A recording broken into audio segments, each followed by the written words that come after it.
செம்ம easy and டேஸ்டியாக சுண்டைக்காய் வச்சு ஒரு பருப்பு உசிலி எப்படி பண்ணுறதுன்னு பார்க்கலாமா?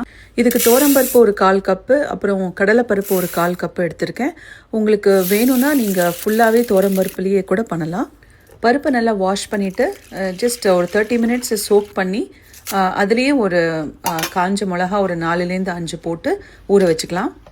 இப்போ இந்த ஊற வச்ச பருப்பு, காஞ்ச மிளகா, அது கூட உப்பு, கொஞ்சம் பெருங்காயம், இது எல்லாத்தையும் போட்டு நல்லா கோர்ஸாக, ரொம்ப நைஸாக இல்லாமல் கொஞ்சம் கொரன்னு பல்ஸ் மோடில் அரைச்சி அது தனியாக எடுத்து வச்சுக்கலாம். இந்த மாதிரி ஒரு பாத்திரத்தில் அரைச்ச பருப்பை இந்த மாதிரி போட்டுட்டு குக்கரில் வேக வச்சு அது தனியாக எடுத்து வச்சுக்கலாம். இதில் ஒரே ஒரு டிப் என்னென்னா, நம்ம அரைக்கும் போது ரொம்ப தண்ணி விடாமல் கொஞ்சம் கெட்டியமாக அரைச்சாதான் வெந்து அதை உதுக்கிறதுக்கு ஈஸியாக இருக்கும். இந்த பருப்பு உதுக்கிறதுக்கு இன்னொரு ஈஸியான மெத்தட், அதே மிக்சியிலேயே நம்ம பல்ஸ் மோடில் திருப்பி போட்டு ஜஸ்ட் பிரேக் பண்ணிக்கலாம். அது இன்னும் ஈஸியாக இருக்கும். இப்போ சுண்டைக்காவை நல்லா வாஷ் பண்ணிவிட்டு இந்த மாதிரி நல்லா தட்டி எடுத்து வச்சுக்கலாம். இப்போ ஒரு பேனில் கொஞ்சோண்டு ஆயில் விட்டுண்டு இந்த தட்டி வச்சுருக்கிற சுண்டைக்காவை போடலாம். இதுக்கு கொஞ்சோண்டு உப்பு, கொஞ்சம் மஞ்சப்பொடி போட்டு நல்லா வதக்கி அதையும் தனியாக எடுத்து வச்சுக்கலாம்.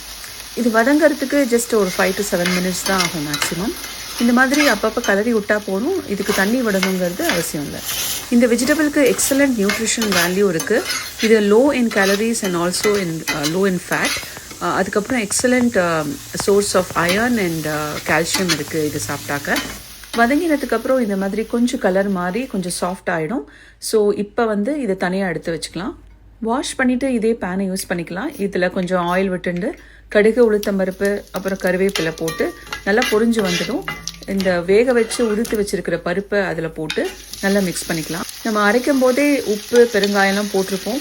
ஸோ அதனால் இப்போ போட வேண்டாம். ஜஸ்ட் நல்லா இந்த பருப்பை உதுத்து விட்டு நல்லா ரோஸ்ட் பண்ணிக்கலாம். இதில் இன்னொரு டிப் என்னென்னா, நான் அரைக்கும் போது காஷ்மீரி ரெட் சில்லி போட்டேன். அது கொஞ்சம் கலர் கொடுக்கும். உங்களுக்கு இன்னும் கொஞ்சம் காரம் ஜாஸ்தி வேணும்னா நீங்கள் குண்டு மிளகா இல்லைன்னா வேறு நீட்ட மிளகா யூஸ் பண்ணி மிக்ஸ் பண்ணி பண்ணிக்கலாம் ஃபார் மோர் ஸ்பைஸ். இப்போ இந்த பருப்பு நல்லா ரோஸ்ட் ஆனதுக்கப்புறம் நம்ம வதக்கி வச்சுருக்கிற சுண்டைக்காவையும் போட்டு அதையும் நல்லா மிக்ஸ் பண்ணிக்கலாம்.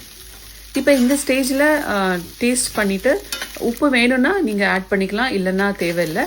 அதுக்கப்புறம் கொஞ்சோண்டு சுகர் போட்டேன் ஜஸ்ட் ஃபார் ஆடட் டேஸ்ட். அவ்வளோதான். Now it is ready to be served. நீங்களும் ட்ரை பண்ணி பாருங்கள். எப்படி இருந்ததுன்னு கமெண்ட்டில் சொல்லுங்கள்.